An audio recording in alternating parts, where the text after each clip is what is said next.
جب یہ ہو جائے فانتظروا الدجال من یومہ او من الغد، پھر انتظار کرو، دجال آنے والا ہے، آج آ جائے یا کل آ جائے، بس وہ آنے ہی والا ہے، آنے ہی والا ہے۔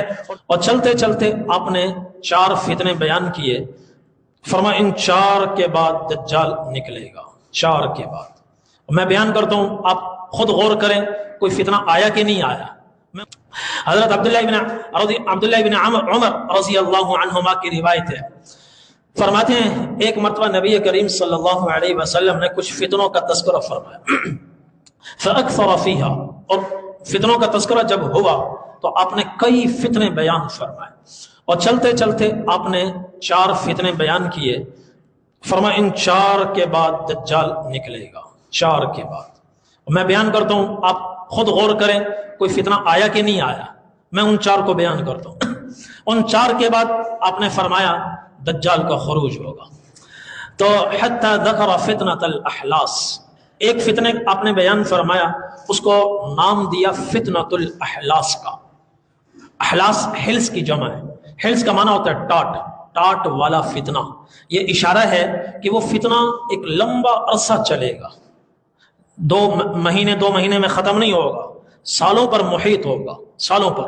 اس لیے اس فتنے کا نام ہے فتنۃ الاحلاس، ٹاٹ والا فتنہ، ٹاٹ والا فتنہ، قالین والا فتنہ، چونکہ جب قالین رکھا جاتا ہے پھر سالوں اس کو اٹھایا نہیں جاتا، لمبا عرصہ وہ فتنہ چلے گا۔ اس میں صحابہ نے پوچھا وہ کیا فتنہ ہے؟ آپ نے فرمایا ہی حرب و حرب، وہ ہوگا مارو بھاگو کا فتنہ، مارو بھاگو لوٹو اور فرار ہو جاؤ۔ تو اس میں لوگ نکلیں گے، ایک دم یلغار کریں گے، مال و دولت لوٹ لیں گے، قافلے لوٹ لیں گے، اور قتل و غارت گری ہوگی، لوٹ مار ہوگی، ایسا فتنہ ہوگا، یہ طویل عرصہ چلے گا۔ کہ اچانک کوئی موٹر سائیکل سوار آ جائیں گے، چلتے ہوئے قافلوں کو لوٹ لیں گے اور مزاحمت پر مار بھی دیں گے، تو ایک ایسا فتنہ ہوگا، اس کا نام ہے ہی حرب و حرب۔ آج کچھ نظر آ رہا ہے؟ تو یہ حضور نے بیان فرمایا کتنے سال پہلے۔ پھر آپ نے فرمایا ثم فتنۃ السراء، پھر ایک فتنہ ہوگا دولت کی فراوانی کا، دولت کی فراوانی کا، مال بہت ہو جائے گا، پیسہ بہت آئے گا، اور پھر پیسہ آتا ہے تو اپنے ساتھ بہت کچھ لے کر آتا ہے، جرائم بھی لے کر آتا ہے، حرص بھی لے کر آتا ہے، حسد بھی لے کر آتا ہے۔ پیسے کے لیے بھی جب پیسہ بڑھتا جاتا ہے تو فقراء اتنا قتل نہیں کرتے جتنے پیسے کے پجاری قتل کرتے ہیں، فقراء وہ اتنی تباہیوں میں گناہوں میں مبتلا نہیں ہوتے جتنے پیسوں کے پجاری اور پیسہ جمع کرنے والے گناہوں میں مبتلا ہو جاتے ہیں۔ تو آپ نے فرمایا وہ ایک فراوانی کا پھر فتنہ ہوگا۔ دوسرا دخنوها من تحت قدمی رجل من اہل بیتی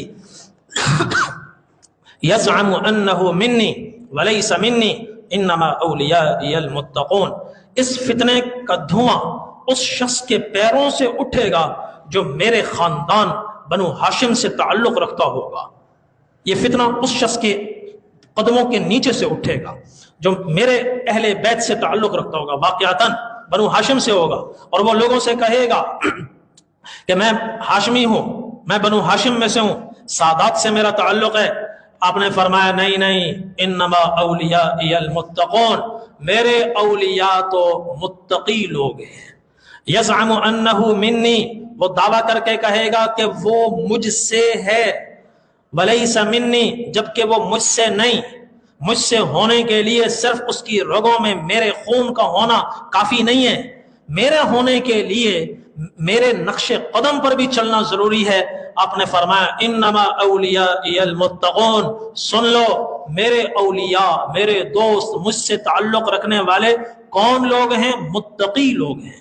من کانو حیث کانو، خواہ وہ کوئی ہوں کہیں کے ہوں، سادات سے ان کا تعلق ہو یا نہ ہو، سادات وہ مجھ سے اس وقت تعلق رکھتے ہیں جب وہ میرے نقش قدم پر ہوں، میرے طریقے پر ہوں، میرے لائے ہوئے دین کے مطابق ہوں۔ یہ دوسرا فتنہ ہوگا۔ پھر ثم يصطلح الناس على رجل كورق على ضلع، پھر خانہ جنگی ختم ہوگی اور لوگ ایک آدمی کے ہاتھ پر متفق ہوں گے، اس کو اپنا حاکم بنائیں گے، مگر وہ مصالحت زیادہ عرصہ نہیں چلے گی، یہ دور مختصر ہوگا، یہ دور مختصر ہوگا اور یہ زمانہ بھی ختم ہو جائے گا۔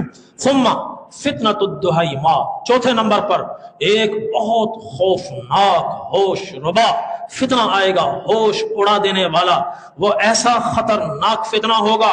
لا تدعوا احدا من هذه الامه الا لطمته لطمه، کہ اگر میری امت کے 2 ارب ہیں، 6 ارب ہیں، 7 ارب ہیں، ایک بندہ بھی اس فتنے سے نہیں بچے گا۔ یہ وہ فتنہ ہوگا جو میری امت کے ہر فرد کو زیادہ نہ صحیح کم از کم ایک تھپڑ رسید کرے گا۔ الا لطمته لطمه، ایک تھپڑ تو اس فتنے کا اس کو ضرور لگے گا، اور یہ بھی بڑا لمبا عرصہ چلے گا۔ فاذا قيل انقضت تمادت، یہ لمبا عرصہ چلے گا، مگر بیچ بیچ میں کبھی وقفہ بھی آئے گا۔ جب کبھی وقفہ آئے گا لوگ کہیں گے لو شکر ہے، اللہ کا شکر ہے، وہ فتنہ ختم ہو گیا، فتنہ ختم ہو گیا، مگر اس کی دبی ہوئی چنگاریاں پھر نکلیں گی اور ایک آگ لگ جائے گی، آگ لگ جائے گی۔ یہ وہ فتنہ ہوگا یصبح الرجل مؤمنا ویمسی کافرا، اس میں ایمان خطرے میں ہوگا، صبح آدمی مومن ہوگا، شام تک ایمان سے ہاتھ دھو بیٹھے گا، العیاذ باللہ۔ اور پھر کیا ہوگا، اس فتنے کی انتہا کیا ہوگی، حتی یصیر الناس الی فسطاطین، پوری دنیا کے انسان، 7 ارب انسان 2 کیمپوں میں تقسیم ہو جائیں گے، 2 کیمپوں میں تقسیم ہوں گے، 2 خیموں میں تقسیم ہوں گے۔ فسطاط نفاق ایمان لا نفاق فی، ایک ایمان کا کیمپ ہوگا اور ایک نفاق کا کیمپ ہوگا۔ جو ایمان کے کیمپ میں ہوگا وہ اس میں وہ نفاق سے بری ہوگا۔ جو ادھر کھڑا ہے، اب اس زمانے میں یہ دیکھا، ایک تو ہے ایمان کی علامت کیا ہے، زبان سے کلمہ طیبہ پڑھنا، لا الہ الا اللہ، ایک یہ ہے، مگر اس کے علاوہ بھی کچھ علامات ہیں۔ اگر ہم نے اس کا کلمہ نہ سنا ہو، حضور نے کچھ علامات ایسی بیان فرمائی ہے، ان علامات کی روشنی میں ہم کہیں گے کہ یہ بھی مسلمان ہے۔ مثلا حضور پاک صلی اللہ علیہ وسلم کی عادت شریفہ تھی، جب کسی بستی پر حملہ کرتے تو رات کو پہنچتے، صبح حملہ ہوتا تو آپ صحابہ سے فرماتے ذرا رکو، کہیں اندر سے دیکھو اذان کی آواز تو نہیں آ رہی۔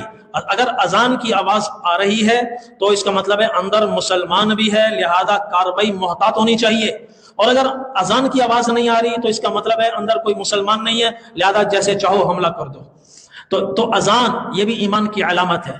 ایک اور حدیث آپ نے فرمایا من صلی صلاتنا واستقبل قبلتنا واكل ذبيحتنا فذلك المسلم الذي له ذمة الله وذمة رسوله فلا تخفر الله في ذمته، کہ جس آدمی کو دیکھو وہ ہماری جیسی نماز پڑھ رہا ہے، 3 علامتیں بیان فرمائی، وہ مومن ہے، 3 باتیں جس میں ہوں مومن ہے، ہماری طرح نماز پڑھ رہا ہے، ہم نے اس کا لا الہ الا اللہ نہیں سنا مگر کسی کونے میں اس کو کھڑے ہوئے دیکھا، نماز کے وقت میں کھڑے ہو کر نماز پڑھتا ہے، اسی طرح جیسے حضور نے پڑھی ہے تو اس کو کیا کہیں گے، مسلمان، اگرچہ کلمہ اس کا نہیں سنا۔ دوسرا واستقبل قبلتنا، عبادت قبلہ رخ ہو کر کرتا ہے، ہمارے قبلے کو اس نے قبلہ بنایا ہوا ہے، ہمارے قبلے کو اس نے قبلہ بنایا ہوا ہے، تو جس کو دیکھا کہ قبلہ رخ ہو کر تسبیح پڑھ رہا ہے اس کو بھی ہم مسلمان سمجھیں گے۔ اور تیسرا وَأَكَلَ ذَبِيحَتَنَا، ہمارے جیسا ذبیحہ کھاتا ہے۔ مثلا یورپ میں کسی ملک میں جہاں حلال گوشت بھی چلتا ہے، حرام بھی چلتا ہے، ہر طرح کا چلتا ہے، وہاں کوئی آدمی کسی قصاب کے پاس جاتا ہے، اس سے پوچھتا ہے ہاں بھائی تمہارے پاس گوشت ہے؟ وہ کہتا ہے ہاں ہے۔ کس کا ہے، بکرے کا یا سور کا؟ یہ سوال کرتا ہے، وہ کہتا ہے سور کا، کہ نہیں پھر مجھے نہیں چاہیے۔ وہ کہتا ہے بکرے کا، ہاں ٹھیک ہے، یہ بتاؤ اس کو ذبح کیسے کیا، جھٹکے سے یا باقاعدہ چھری سے اس کو ذبح کیا؟ یہ سوالات کر کے جب اس کو اطمینان ہوتا ہے کہ واقعی یہ حلال گوشت ہے اور اس کو ذبح بھی شرعی طریقے سے کیا گیا ہے، پھر وہ کہتا ہے مجھے 2 کلو گوشت دے دو۔ تو اس علامت کو دیکھا تو ہم اس کو کیا کہیں گے، مسلمان، اگرچہ ہم نے اس کا کلمہ نہیں سنا۔ یہ تو ایسے ہی اس دور میں ایمان کی علامت یہ ہوگی، یہ کھڑا کہاں ہے، کس کیمپ میں کھڑا ہوا ہے، کس خیمے میں کھڑا ہوا ہے۔ 2 کیمپ پوری دنیا کے انسان 2 کیمپوں میں تقسیم ہوں گے، 2 خیموں میں تقسیم ہوں گے۔ فسطاط ایمان لا نفاق فی، ایک ایمان کا خیمہ ہوگا، ایمان کا کیمپ ہوگا جس میں نفاق کا کوئی گزر نہیں ہوگا۔ وفسطاط نفاق لا ایمان فی، اور دوسرا نفاق کا خیمہ ہوگا، نفاق منافقت کا خیمہ ہوگا، اس میں ایمان نہیں ہوگا۔ اس خیمے میں جو کھڑا ہے چاہے بڑی بڑی تسبیحاں نکال کر لے آئے، چاہے بڑا خوبصورت حلیہ بنا لے، بزرگوں جیسا تب بھی وہ منافق ہے، اور ادھر جو کھڑا ہے چاہے وہ سیدھا سادہ ہو، چاہے وہ جیسا کیسا بھی ہو، مگر کھڑا ادھر ہے تو یہ علامت ہے اس زمانے میں کہ یہ مومن ہے۔ دو خیمے ہوں گے۔ آپ نے فرمایا جب وہ زمانہ تمہاری زندگی میں آ جائے، وہ زمانہ تمہاری زندگی میں آ جائے، ایسا لگتا ہے کہ یہ زمانہ بھی بس آنے ہی والا ہے، آیا ہی چاہتا ہے، تو فَإِذَا كَانَ ذَلِكُمْ، جب یہ ہو جائے، فَانْتَظِرُوا الدَّجَّالَ مِنْ يَوْمِهِ أَوْ مِنَ الْغَدْ، پھر انتظار کرو، دجال آنے والا ہے، آج آ جائے یا کل آ جائے، بس وہ آنے ہی والا ہے، آنے ہی والا ہے۔ اور دجال کے بعد تو پھر قیامت بہت ہی قریب ہے۔ یہ حضور پاک صلی اللہ علیہ وسلم نے قرب قیامت کے فتنے بیان فرمائے۔